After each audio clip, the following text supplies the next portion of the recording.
Assalamualaikum warahmatullahi wabarakatuh.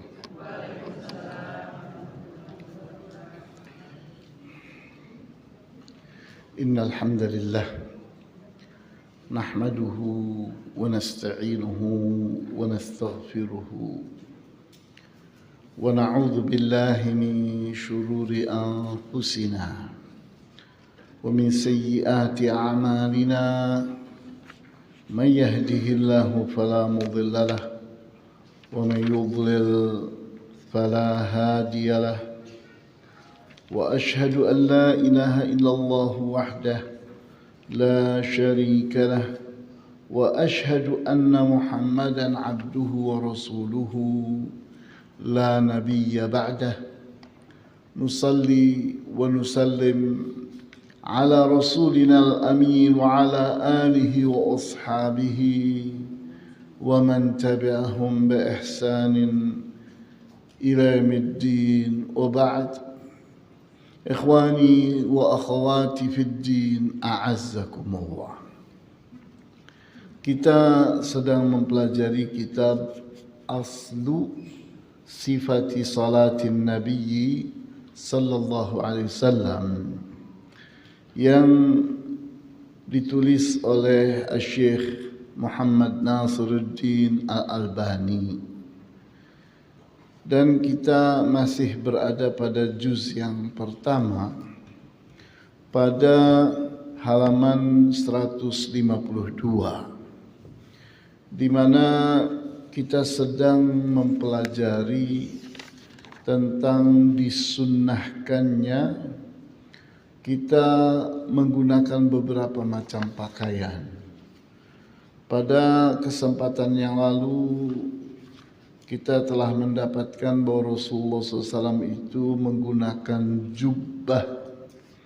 Disebutkan jubbahnya beliau itu jubbah Syamiyah, jubbah yang didatangkan dari daerah Syam. Jubbah itu kita tahu adalah pakaian yang tengahnya itu tidak ada kancingnya. Dia dipakai yang di tangannya panjang seperti ini, seperti baju ini. Kemudian baju itu pun panjang sampai ke bawah, ke kaki. Kemudian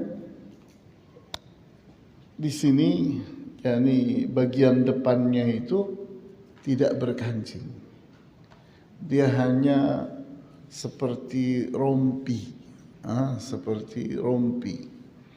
Nah, seperti itu. Itu disebut dengan jubbah. Nah, kemudian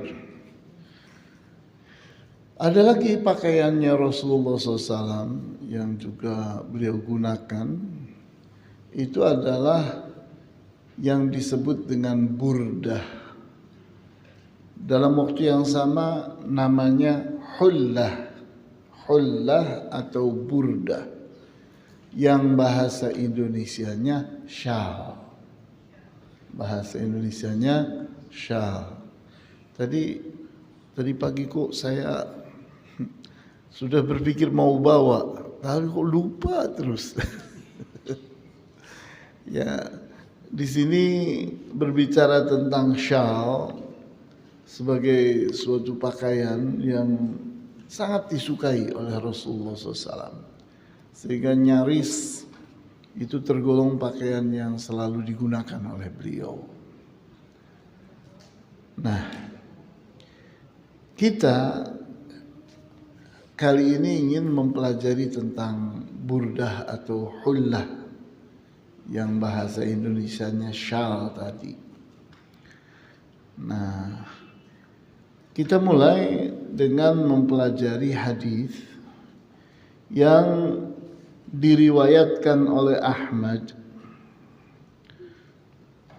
di mana dikatakan wa kana ahyanan, dan kadang-kadang ahyanan artinya kadang-kadang, yusalli fi burdin lahu, beliau salat menggunakan burdah. Beliau salat menggunakan burdah. Hadrami, burdah itu didatangkan dari Hadramut. Tadi kalau jubah tadi didatangkan dari mana ya? Dari Syam. Ya. Kemudian mutawashshihahu. Beliau menggunakannya mutawashshih. Mutawashshih itu artinya dilampirkan di leher seperti ini di atas pundak. Itu mutawashshih. Kemudian laisa alaihi ghairuhu. Hanya dia saja. Tidak ada rangkapan yang lainnya. Artinya burdah itu berdiri sendiri, tidak bersama yang lainnya. Ini hadis yang diriwayatkan oleh Ahmad. Nah, kita pun mendapatkan keterangan dari seorang ulama yang disebut Al-Baji. Beliau menerangkan tentang hadis ini. Atau saya baca dulu dah hadis yang kedua supaya lebih lengkap. Baru kita membaca keterangan dari Al-Baji. Berikutnya hadis yang diriwayatkan di sini oleh sahabatnya adalah Ibnu Mas'ud. Nah, disebut nanti pada saat membahas hadis-hadis yang lain, di mana hadis ini adalah riwayat Ahmad dan At-Tahawi.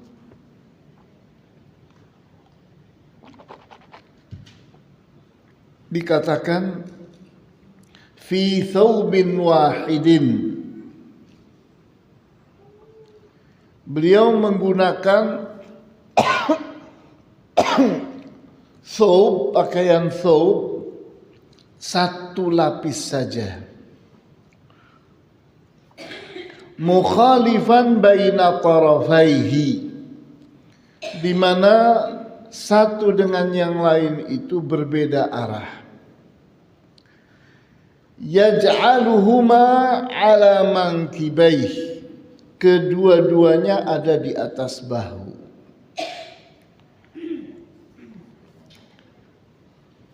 Jadi kita lihat di sini burdah atau syal, burdah atau syal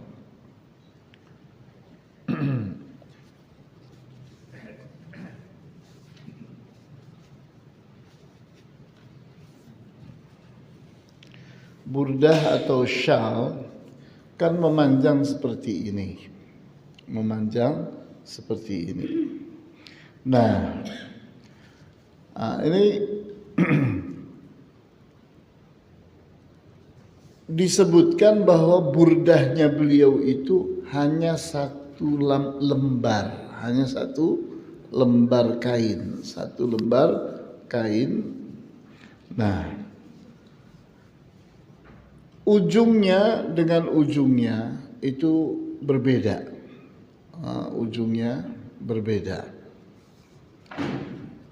Kemudian kedua-duanya diletakkan di atas leher seperti ini, kemudian terlampir ke sini dan sebagian lagi terlampir ke sini.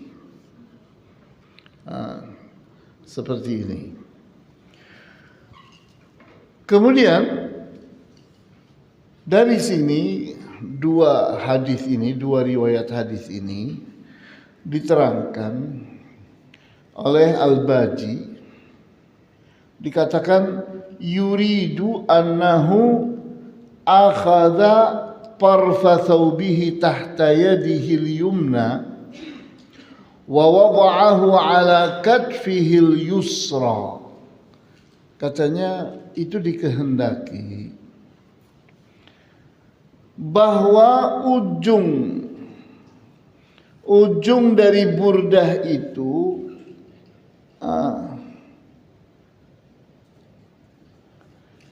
yang sebelah kanan itu dilewatkan di bawah ketiak beliau di sini. Ini Al-Baji menerangkan cara-cara menggunakan burdah yang menyimpang. Menyimpang itu dari sini miring masuk ke sini, nanti balik lagi ke sini. Seperti orang menggunakan kain ihram yang disebut dengan langsung ada contohnya. Kain ihram pada saat ittiba. Jadi ini kita bayangkan, ini burdah ya. Ini bukan burdah kan, sejadah ini.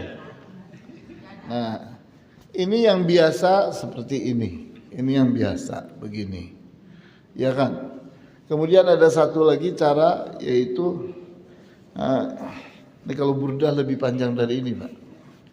Itu nanti ini ujungnya ini ditaruh di sini. Nah, ini kita melakukan ini juga terhadap kain ihram pada saat ittiba. Pada waktu kita tawaf di putaran keberapa, Pak? Putaran? Oh, nggak pernah melakukan ya? Nggak diajari sama mutawif ya? Nggak diajari? Putaran terakhir?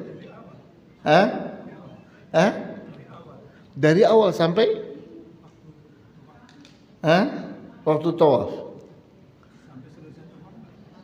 Maksudnya seperti ini, bahu bapak yang kanan terbuka. Itu diajari katanya sampai selesai, dari putaran pertama, kedua, ketiga, keempat, lima, sampai ketujuh semuanya begini. Padahal tidak. Hanya 3 putaran yang pertama. Tapi nggak apa-apa lah, ini bukan pelajaran tentang tawaf.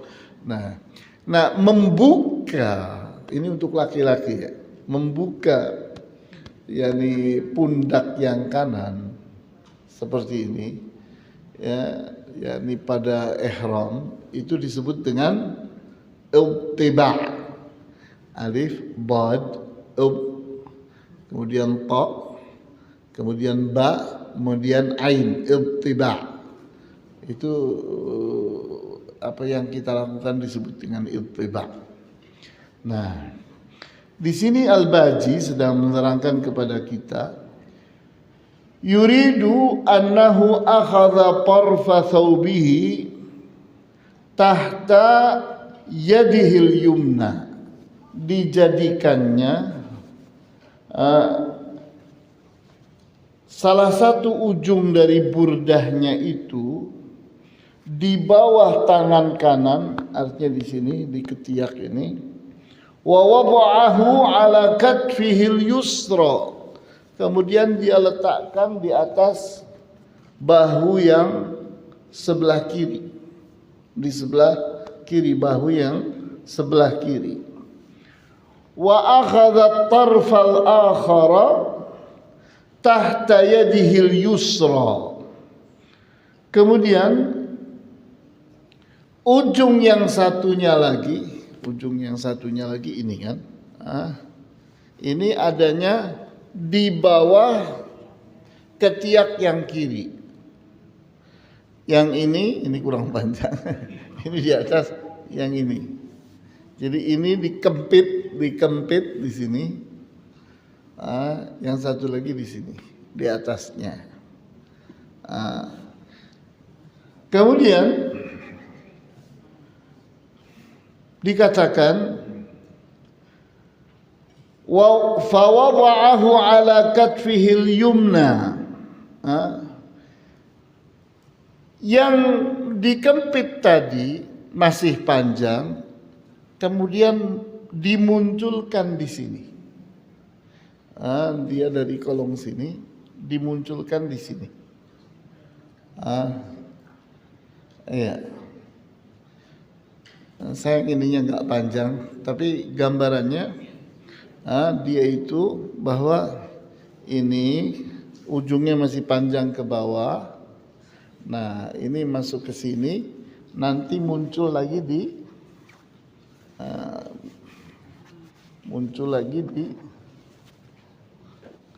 waduh, makanya kok mesti pakai orang lain nih.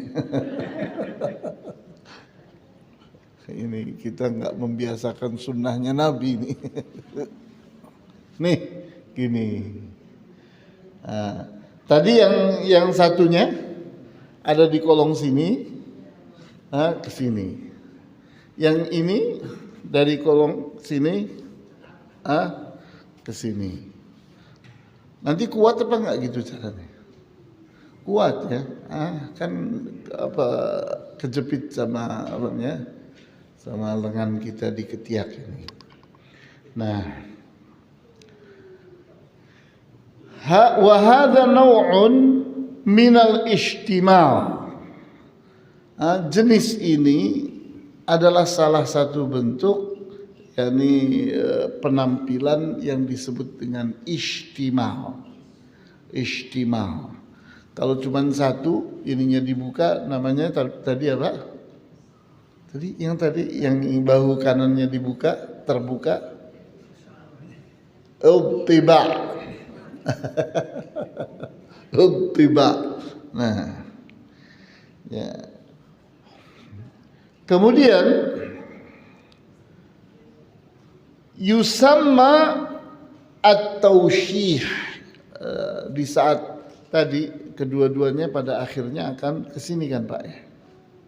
Pada akhirnya yakni di mana yang tadi muncul yakni berkeliling dia ke sini.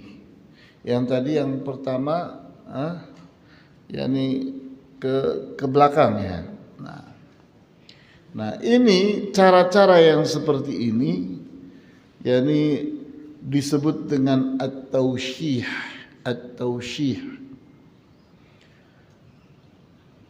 Boleh juga kita menyebutnya al-ittiba' karena memang salah satu dari ujung burdah tadi membuka pundak kita yang kanan. Wa huwa mubahun fis salati wa ghairiha. Penampilan yang seperti ini dibolehkan pada waktu salat dan di luar salat. Li'annahu yumakkinuhu ikhraja yadihi lisujudi wa ghairihi duna kashfi auratihi. Hal yang demikian dibolehkan dikarenakan tangan tetap punya kebebasan, tidak terganggu untuk bisa bersujud tanpa harus membuka aurat. Jadi pakaian ini tidak sama sekali pakaian yang membuka aurat. Nah, kemudian kita ambil lagi riwayat yang lain, riwayat yang ketiga. Qad jaa'a dzalika min turuqin katsiratin an jam'in minas sahabati.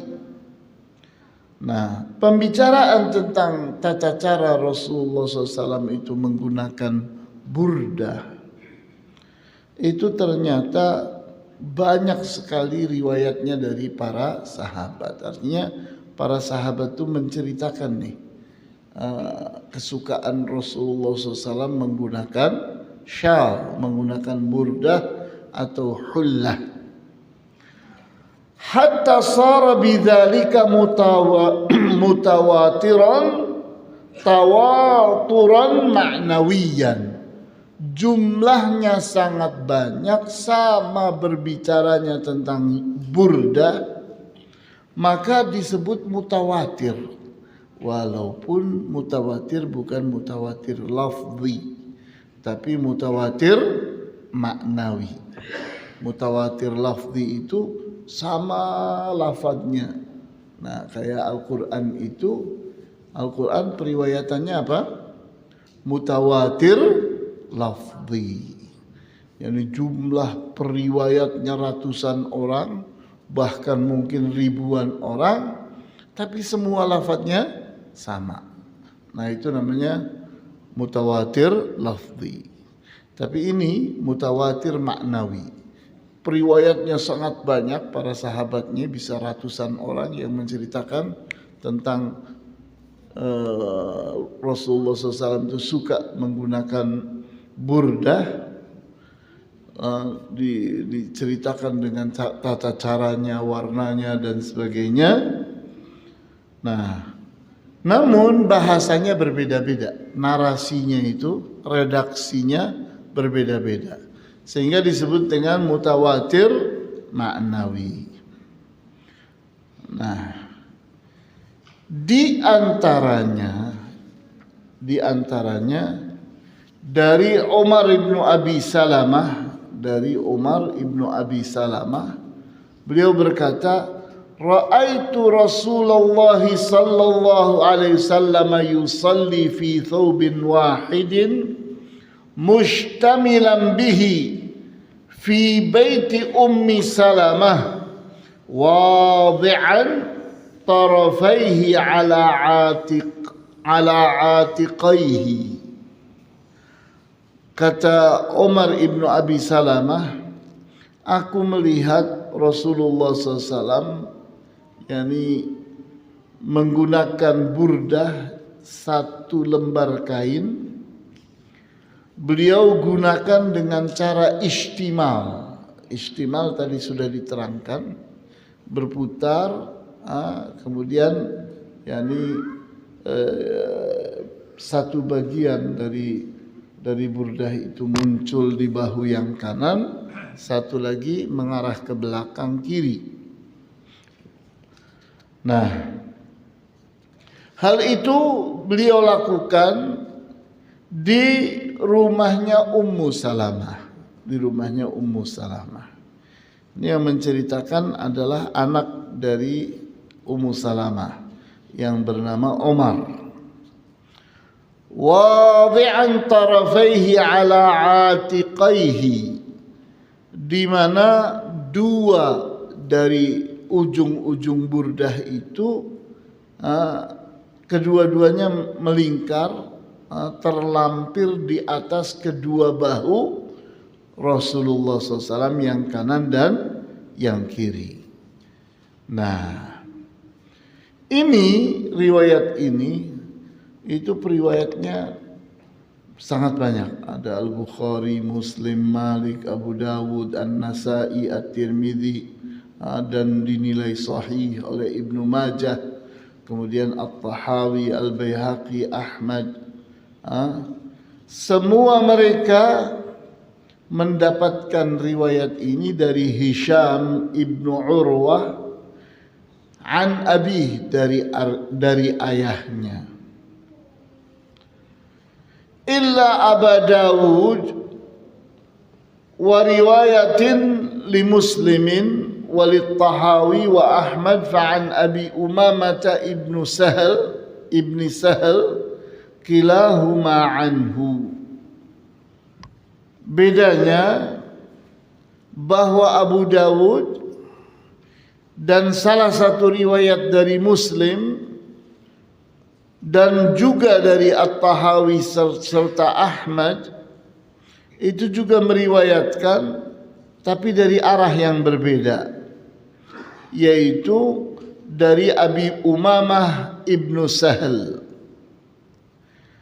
Namun dua riwayat ini kedua-duanya sampai kepada Hisham ibnu Urwah dari ayahnya. Wal lafdhu li Urwatin 'inda al-Bukhari wa ghairihi. Sedangkan lafadznya itu didapat dari Urwah, dari Al-Bukhari dan selain Al-Bukhari. Mutawashshihan badal mustamilan. Bedanya riwayat ini menyebutkannya bukan mustamilan seperti riwayat yang pertama, disebutkan mutawashshihan. Berkatalah Abu Umamah, multahiqan mukhalifan baina tarafai, di mana Rasulullah sallallahu alaihi wasallam diceritakan dengan burdahnya itu, yakni berbeda arah burdahnya. Jadi sampai seperti itu. yakni yang satu itu ke arah depan kanan, yang satu ke arah yakni kiri, ke arah kiri. Jadi kita bayangkan pada akhirnya yang ini nanti berputar ke sini, nanti muncul di sini seperti ini, namun yang ini dilampirkan ke sini, ke belakang sini. Nah, umumnya orang sih diputar-putar di sini saja ya, begini. Ya, ini kan berarti hanya satu sisi, semuanya berkumpul di bahu yang kiri seperti ini, berkumpul di sini. Ini muncul di sini, ini muncul di sini. Nah, berikutnya riwayat dari sahabat yang lain, perempuan bernama Ummu Hani, anna Rasulullah sallallahu alaihi wasallam shalla fi baitiha amal fathi 8 raka'atin fi thawbin qad khalafa baina tarafaihi. Jadi kata Ummu Hani ini bibinya Rasulullah SAW, bibinya Rasulullah sallallahu alaihi wasallam, di mana Ummu Hani menceritakan bahwa Rasulullah SAW salat di rumah beliau pada waktu Fathu Makkah. Beliau salat 8 rakaat. Berarti salat apa itu? Salat duha ya, salat duha. Nah, diceritakan oleh Ummu Hani, dua ujung burdahnya itu berbeda arah. Dua ujung burdahnya berbeda arah ya, tadi seperti tadi. Yang satu muncul di sini, yang satu lagi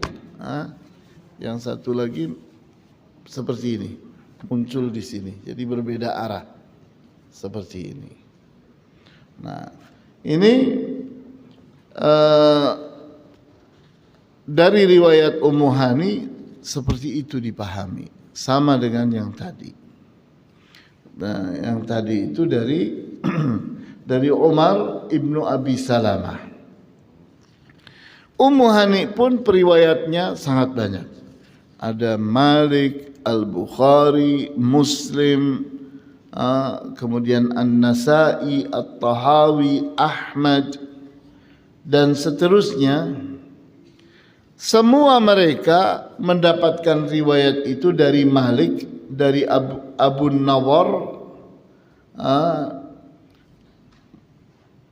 budaknya Umar ibnu Ubaidillah. Dikatakan ada Aba Murrah, anna Aba Murrah maula Uqail ibni Abi Talib akhbarahu annahu sami'a Umma Hani bihi. Mereka itu semua meriwayatkan dari Malik kemudian Maliknya dari Abu Nadhar, kemudian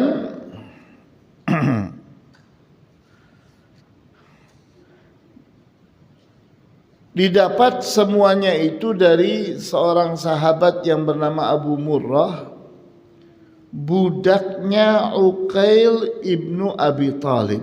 Uqail ibnu Abi Talib, berarti saudaranya Ali bin Abi Talib.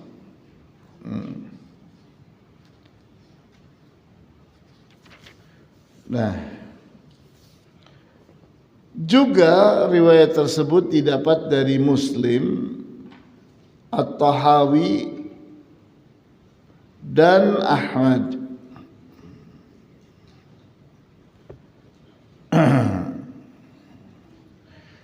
Diriwayatkan pula riwayat yang serupa oleh At-Tayalisi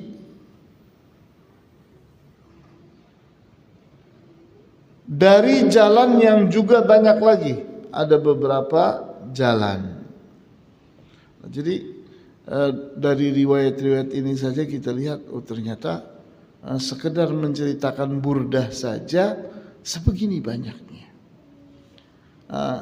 Sementara kita, yakni termasuk orang yang tidak memperhatikan ini nih. Ibu-ibu pun perlu yakni mempelajari ini supaya mendorong suaminya dan anak laki-lakinya untuk menghidupkan nih sunnah yang ditinggalkan oleh kita. Kita menganggap bahwa ini budayanya orang sufi, ya kan? Iya bukan? Padahal ini sunnah. Ini sunnah yang ternyata kita kurang memperhatikan. Sahihnya sampai ke tingkat apa tadi? Kesahihannya sampai ke tingkat apa? Mutawatir ma'nawi. Artinya ya ini bukan sesuatu yang biasa, sesuatu yang luar biasa, sesuatu yang sangat dilakukan oleh Rasulullah SAW, sehingga yang melihatnya dari para sahabat itu ada banyak. Nah, jadi kayak apa pahalanya ya di saat kita itu menghidupkan sunnah yang ditinggalkan. Nah, ini taruhlah kalau kita tidak menggunakan siwak, mungkin kita punya alasannya. Ada dua penghalang kita untuk pakai siwak. Yang pertama, di negeri kita tidak tumbuh kan gitu, sehingga harganya pun cukup bergengsi, ya atau tidak? Satu siwak di negerinya sana, satu siwak itu paling cuma 1 real. Tapi di sini bisa mahal sekali, ya kan? Nah, terus ditambah lagi kitanya dari kecil sudah terbiasa pakai apa? Sikat gigi dan odol, ya kan? Agak berat juga untuk kita untuk berpindah ke siwak.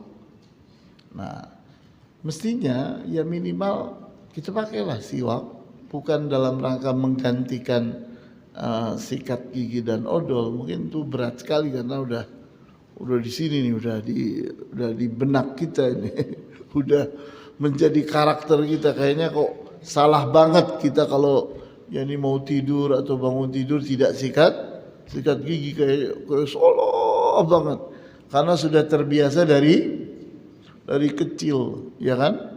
Nah, itu salah satu contoh. Yani ini sunnahnya Nabi SAW yang ternyata perlu kita hidupkan. Dan antum tahu bahwa menghidupkan sunnahnya Rasulullah SAW itu pahalanya sangat besar. Karena kita menghidupkan sunnah yang ditinggalkan oleh orang. Di mana menghidupkan sunnah itu menunjukkan kita cinta atau tidak? Menunjukkan kita cinta kepada Rasulullah SAW, di mana yakni ada sunnah beliau yang berupa amalan-amalan ibadah. Ternyata ada juga hal-hal yang sifatnya pakaian. Nah, seperti itu.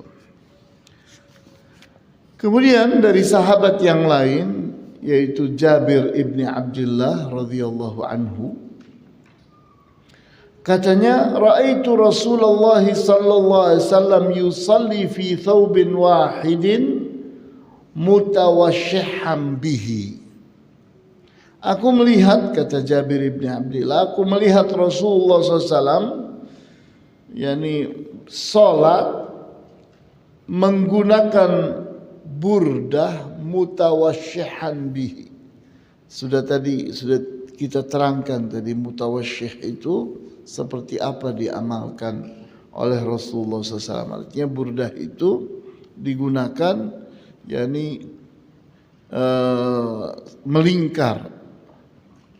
melingkari leher beliau, kemudian arahnya yang satu lewat ketiak kanan, yang satu lagi melewati ketiak kiri.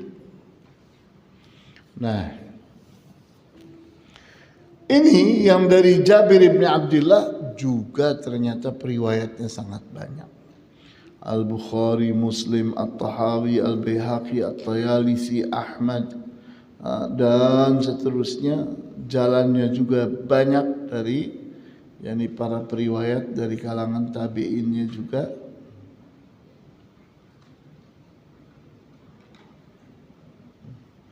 Kemudian apa yang dimaksud dengan ungkapan mukhalifan baina tarafaihi ala atiqaihi, di mana arah dari kedua ujung burdah tadi berbeda-beda, melingkari kedua bahu beliau, kedua bahu beliau yang kanan dan yang kiri. Kemudian wa fi riwayatin lit-Tahawi min tariqil Qa'qa' ibn Hukaim qala dakhalna ala Jabir ibn Abdullah wa huwa yusalli fi thawbin wahidin wa qamisuhu wa rida'uhu fil masjabi.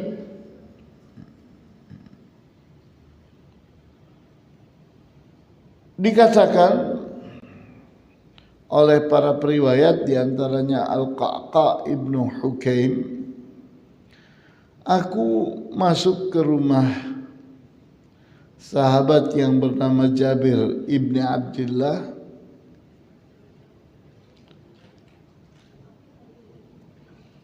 mendapati Jabir ibni Abdullah sedang sholat menggunakan burdah, di mana beliau meletakkan pakaian beliau dan penutup kepala beliau letakkan di al-masjab. Al-masjab itu adalah kapstok,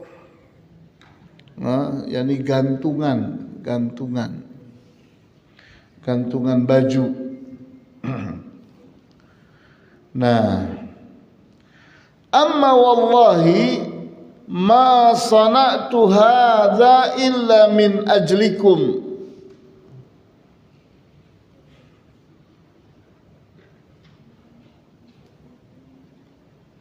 Inna an-nabiyya sallallahu alaihi wasallam su'ila 'anis salati fi thawbin wahid. Di mana Rasulullah SAW katanya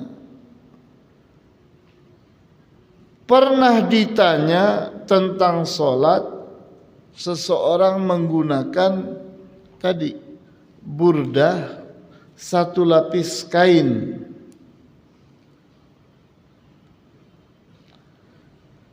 Kemudian faqala na'am wa mata yakunu li ahadikum thawban.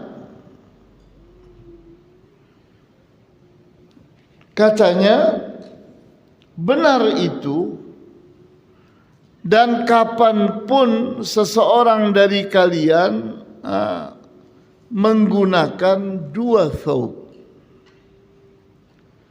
Sanad dari riwayat ini sahih. Jadi Jabir bin Abdullah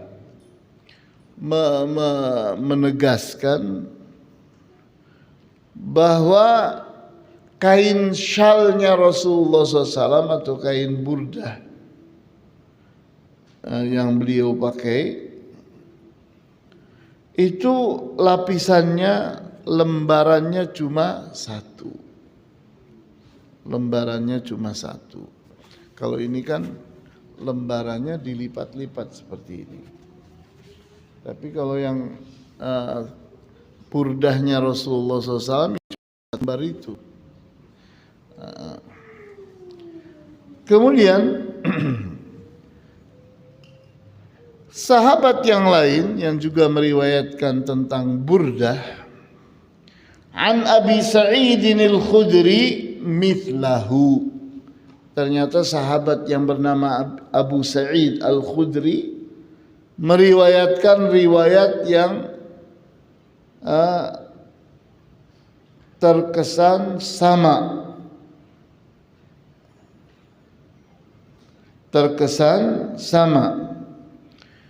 Di mana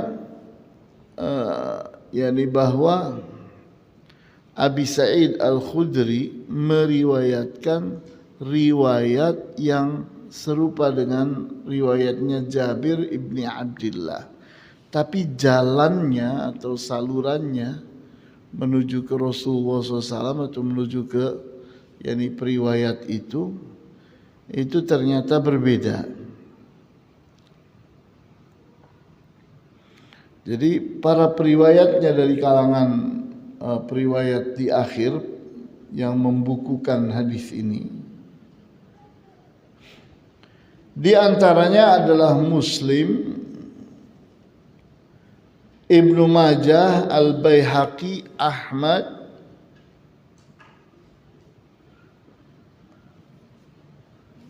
di mana semua mereka itu mendapatkan dari Abi Sufyan, kemudian dari Jabir ibni Abdullah.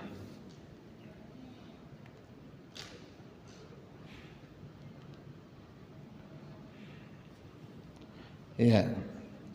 Jadi dari riwayat ini terkesan bahwa Rasulullah SAW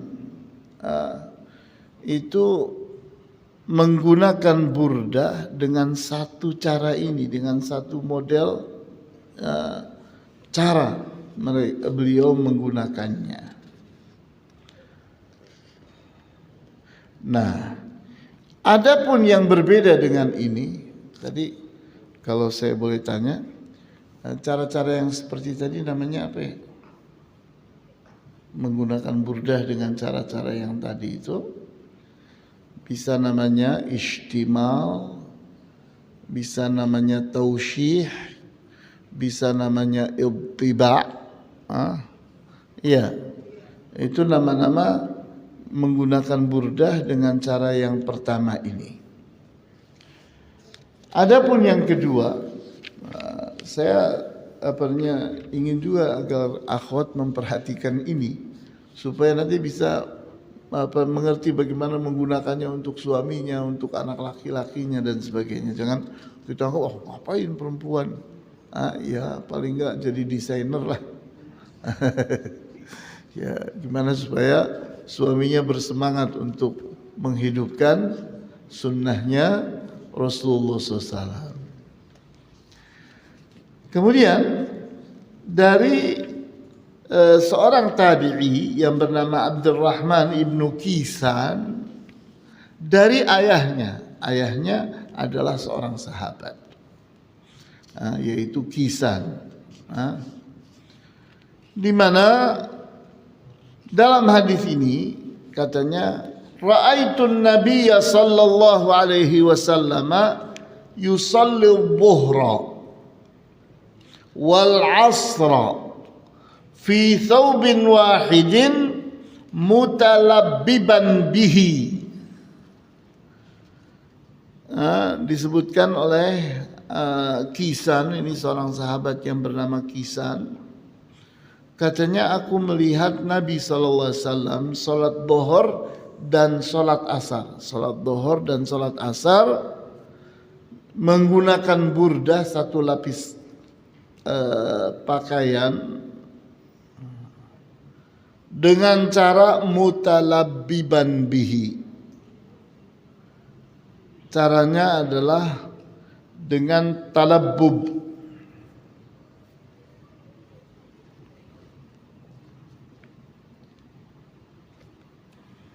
Nah,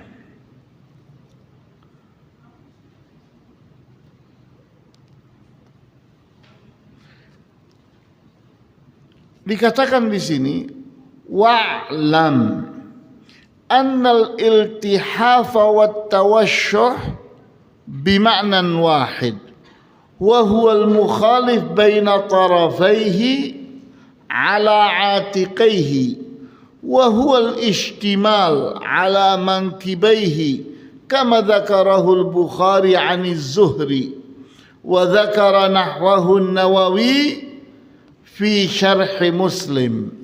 Wa ammal mutalabbibu bithawb fahuwa ay yajma'ahu 'inda sadrihi yuqalu talabbaba bithawbihi idza jama'ahu 'alaih.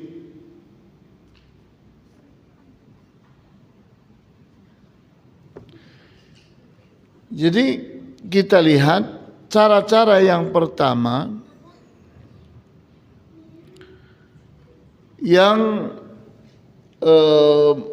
yakni memusatkan burdah tadi, yakni dari arah ketiak kemudian muncul secara berbeda, ujung yang satu muncul di bahu yang kanan dan ujung yang satunya mengarah ke belakang di kiri bahu.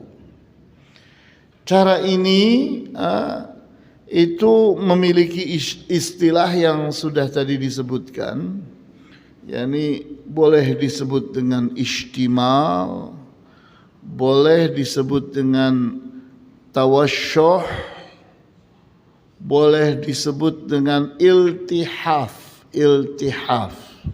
Salah satu nama yang lain. Tambah lagi yang tadi sulit disebut apa?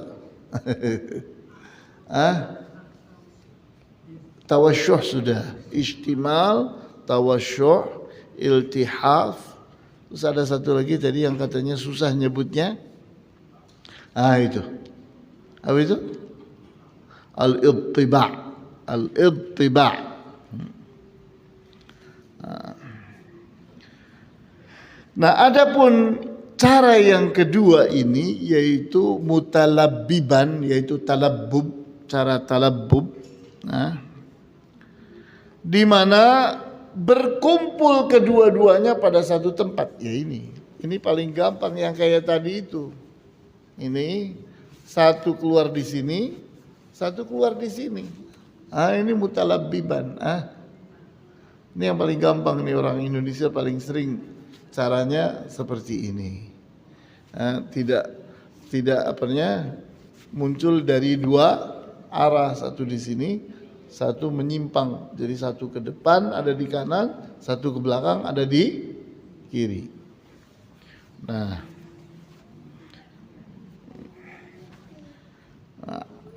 ada yang punya burdah nggak di rumahnya? Ada? Besar, nggak apa-apa. Oh itu Afghanistan ya kalau besar ya. Iya Pak. Yang hijau itu. Yang hijau. Panjang banget kalau Afghanistan. Kayaknya lebar banget juga. Iya kan? Lebar banget. Ya enggak sih, enggak sampai sekelas ihram ya, mungkin setengah meter kali ada ya. Lebarnya sampai segini, Pak. Kalau syal, apalagi syalnya orang Palestina, ini paling segini, Pak. kayaknya sekilan itu terlalu lebih. Ya ini seberapa ya, paling 15 cm. Lebarnya Pak? Oh panjangnya cukup panjang ya, mungkin berapa? Semeter setengah kali. Itu kecil, kan banyak itu dibagi-bagikan oleh orang Palestina kan? Nah itu.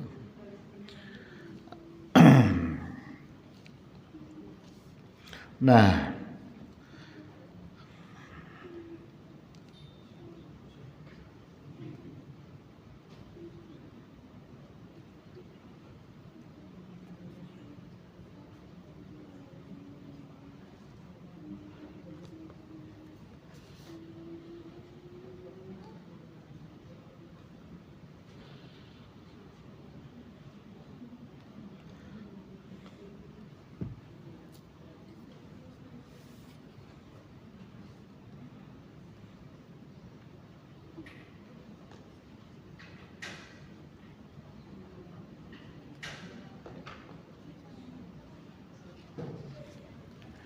Nah,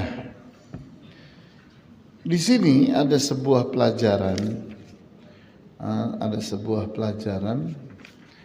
karena hadis-hadis ini pada menyebutkan satu lembar kain fi thawbin wahid, yakni satu lembar kain. Nah, itu menimbulkan yakni pendalilan, yakni seolah-olah orang boleh pakai baju hanya selembar kain, ya kan? Yani kalau baju selembar kain, hanya satu lembar baju ini saja, bisa jadi kalau bahannya kurang tebal akan menampakkan bagian dalam dari pakaian ini.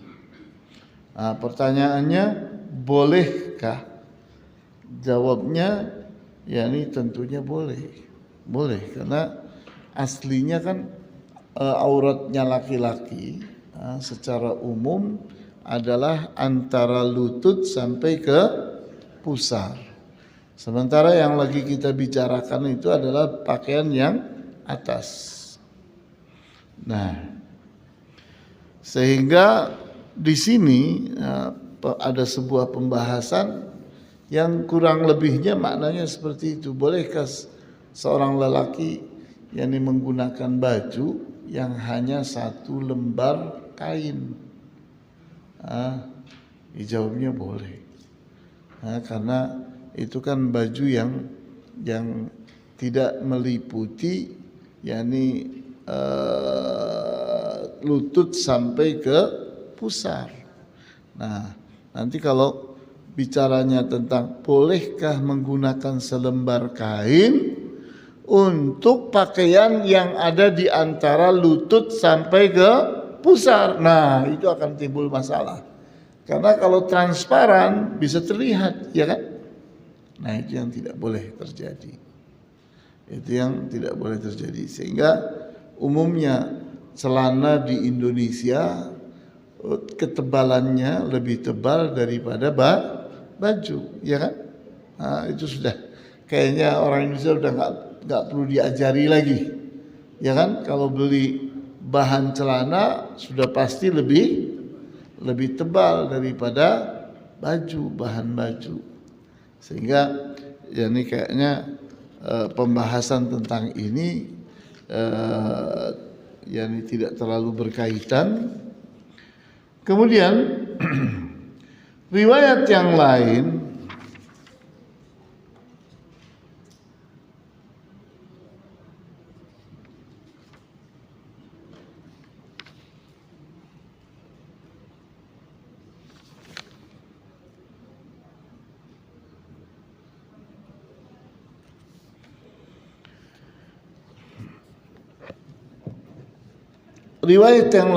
dari Ubay ibnu Ka'ab. Beliau mengatakan as-salatu fi thawbil wahidi sunnatun. kunna naf'aluhu ma'a Rasulillah sallallahu alaihi wasallam wa la yu'abu alaina. Dan salat dengan satu lapis kain itu sebuah amalan sunnah. Kami melakukannya bersama Rasulullah SAW dan tidak ada yang mencacatinya, tidak ada yang menganggapnya masalah. Faqala Ibnu Mas'ud, berkata sahabat yang bernama Abdullah ibnu Mas'ud, innama kana dzalika idza kana fi thiyabi qillatun fa amma idza wassa'a Allahu fassalatu fi thawbaini azka. Kata Abdullah ibnu Mas'ud, hal yang demikian ini kalau kita memiliki keterbatasan pakaian. Adapun kalau kita diberi pakaian berlimpah, maka salat menggunakan 2 lapis kain itu lebih menutup aurat.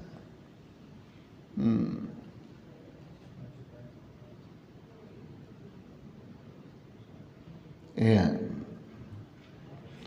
silakan. Yani barangkali ada yang tersamarkan di sini, apa yang dimaksudkan. Jadi di sini nih riwayat ini sedang membahas tentang pakaian atas atau pakaian bawah. Pakaian atas. Pakaian atas itu 1 lapis pun boleh, terutama bagi orang yang memiliki keterbatasan.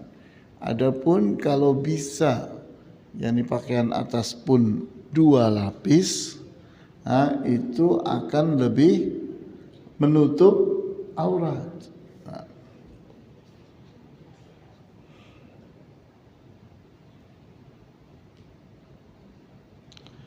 Kemudian kita ingin masuk kepada keterangan dari Abu Nadrah.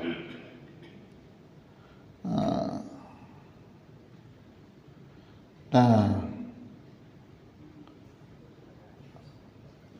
ada seseorang dari dalam riwayat ini, yaitu Abu Nadrah, dikatakan bahwa orang ini tidak pernah mendengar langsung kepada Ubay, juga tidak pernah meriwayatkan langsung dari Abdullah ibnu Mas'ud. Nah, kemudian berkatalah Al-Albani mengomentari, qultu, aku katakan, qad wasalahul Baihaqi, telah ada riwayat dari Al-Baihaqi min tariqi Yazid ibn Harun, dari jalannya Yazid ibnu Harun, dikatakan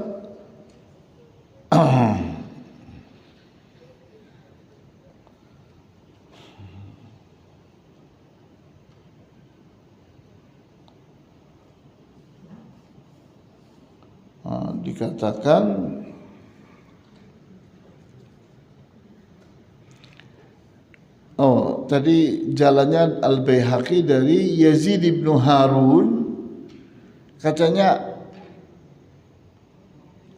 Ibna Daud an Abi Nadrah an Abi Sa'id.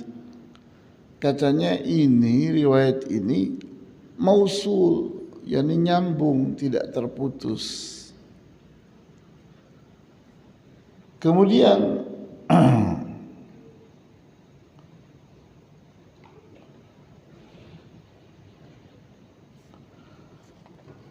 ikhtalafa Ubay ibn Ka'ab wa ibn Mas'ud fi salati fi thawbin wahidin telah berbeda pendapat antara Ubay ibnu Ka'ab dan Ibnu Mas'ud dalam masalah sholat menggunakan satu pakaian saja.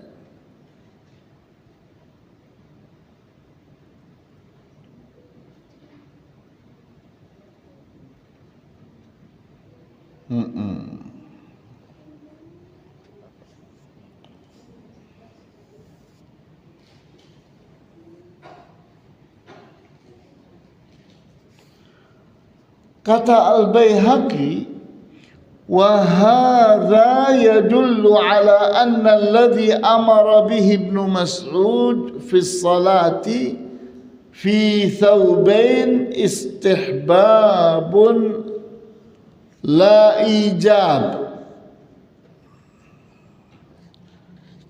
Dikatakan, katanya Al-Baihaqi berkomentar, hal ini menunjukkan bahwa apa yang diperintahkan oleh Abdullah ibnu Mas'ud di atas tadi dalam hal salat, di mana salat menggunakan dua pakaian adalah sesuatu yang disunnahkan, bukan diwajibkan.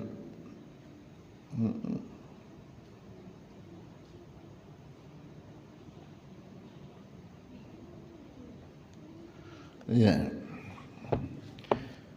Jadi dengan demikian kita telah mendapatkan pelajaran tambahan dari pelajaran tentang burdah.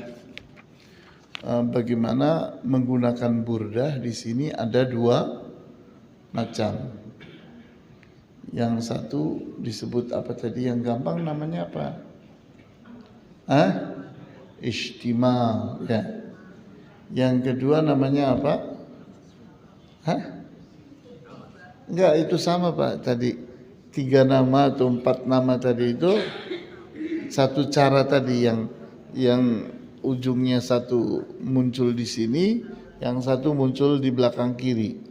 Nah, itu namanya boleh istimal, iltihaf, ittiba, kemudian tawasyuh. Itu 4 nama untuk satu cara. Tapi yang cara yang kedua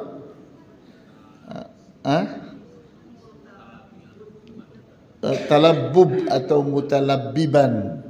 Talabbub,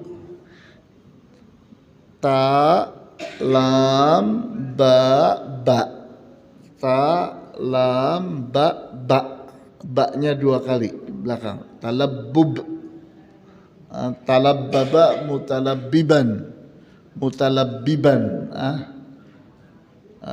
Nah, itu gimana caranya?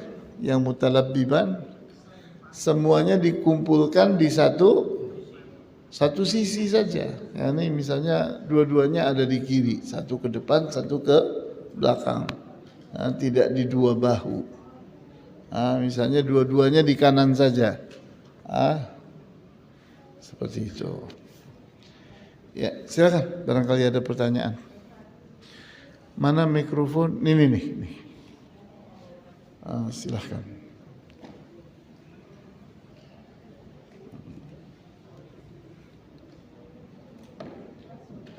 Nih.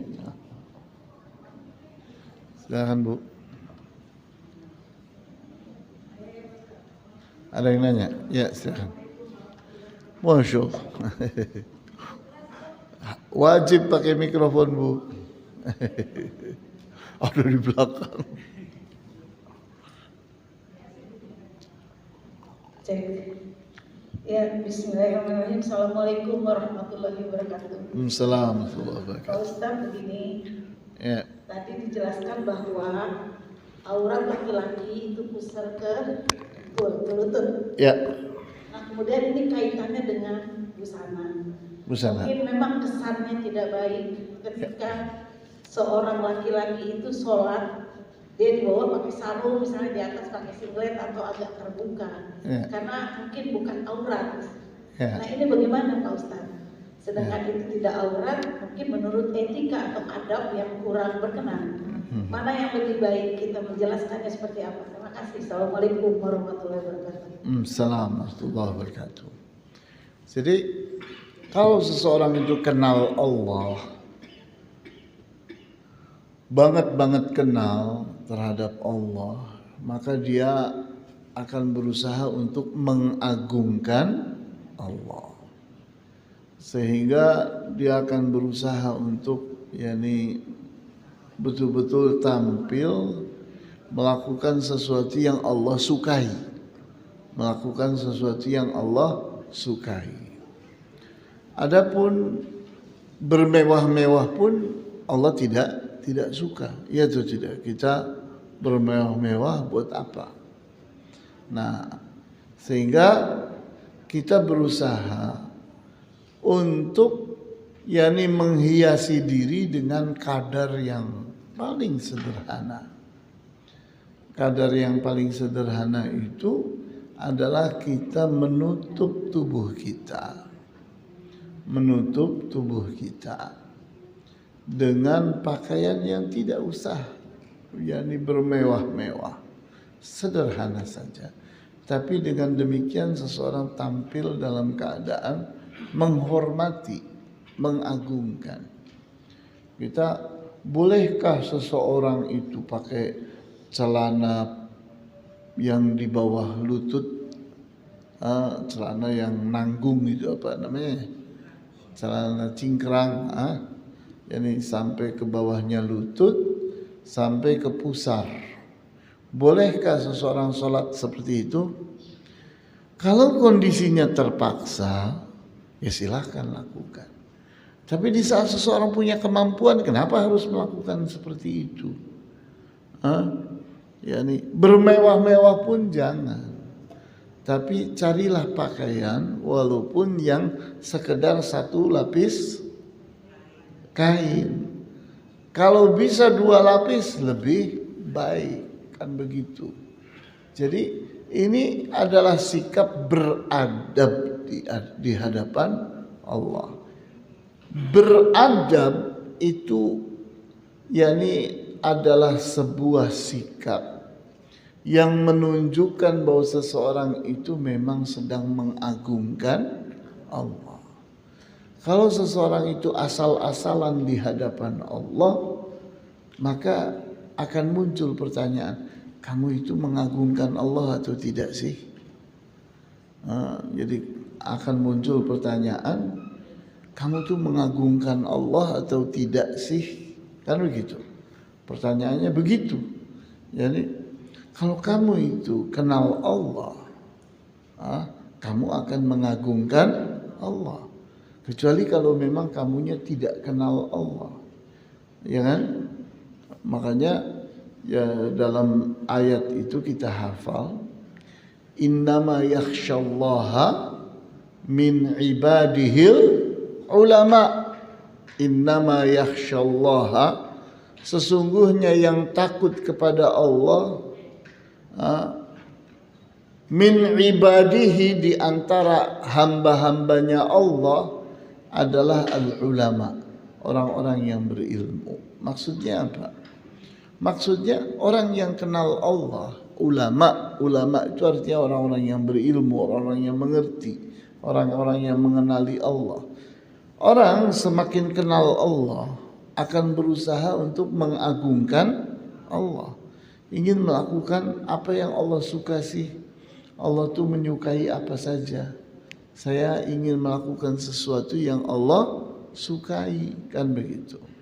Nah, di mana Allah itu sangat suka sekali kalau seseorang itu menggunakan pakaian yang dengan pakaian itu menunjukkan dia memang sedang beradab terhadap Allah.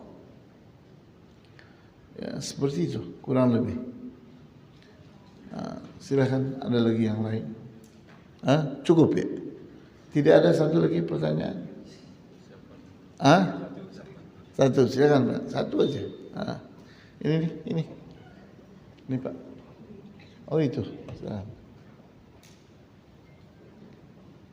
Assalamualaikum warahmatullahi wabarakatuh. Assalamualaikum. Ustaz, saya mau tanya berkaitan dengan hadis yang bunyinya apabila seseorang di antara kalian mengerjakan sholat, hendaklah dia mengenakan sarung dan rida. Sampai-sampai beliau melarang mengenakan celana dan tidak memakai rida. Dan saya ingin tahu kedudukan hadis itu gimana, Ustaz? Oh, itu kan bahasa Indonesia ya Pak? Tidak ada bahasa Arab ya? Ada bahasa Arabnya. Ya. Tidak sholat ahadu Ya.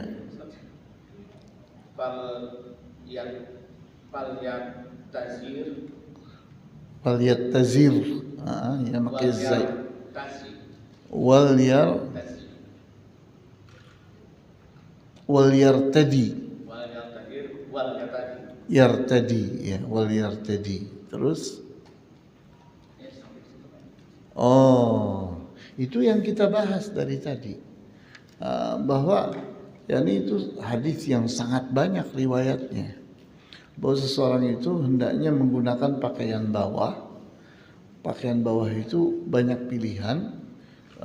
Yakni pakaian yang kayak Abu Nawas itu Pak, yang dombrong-dombrong, yang besar itu, ujung bawahnya kecil, nah tapi dombrong, itu orang sering menyebutnya dengan sebutan sirwal, disebut dengan sirwal. Nah, atau izar itu sarung, Nah, itu adalah pakaian bawah. Sedangkan pakaian atas itu dinamakan rida. Rida itu yang kita bahas dari tadi ini. Pakaian atas ini yang tadi kita bahas itu adalah rida. Yani bolehlah 1 lembar, tapi 2 lembar itu lebih baik. Tapi 1 lembar aja cukup, seperti itu. Yani kalau cerita riwayatnya dari tadi memang itu sudah banyak membahas ini. Banyak sekali anjuran agar kita menggunakan dua macam pakaian bawah dan pakaian atas. Nah, hanya saja kalau pakaian itu panjang, nah tadi salah satu contohnya adalah pelapisnya berupa jubah. Rasulullah SAW menambahi pakaiannya satu lagi, yaitu apa tadi? Jubah. Nah, kemudian muncul lagi pakaian yang sangat panjang sampai ke bawah, yaitu orang Indonesia menyebutnya komis, gamis, itu gamis, itu sebutannya orang Indonesia. Tapi orang-orang di negara Arab menyebutnya thob, thob ini istilah di zaman ini. Bukan istilah di kitab-kitab hadis, bukan. Namanya thob atau gamis. Nah, itu sama maknanya. Yaitu pakaian yang kayak roknya perempuan itu, Pak. Yang panjang itu sebut dengan thob. 1 tapi dari atas sampai ke bawah. Ya. Nah, cukup ya? Apa mau dibaca juga ini? Afwan, dicukupkan, baiklah. Subhanakallahumma bihamdika asyhadu an la ilaha illa anta astaghfiruka wa atubu ilaik.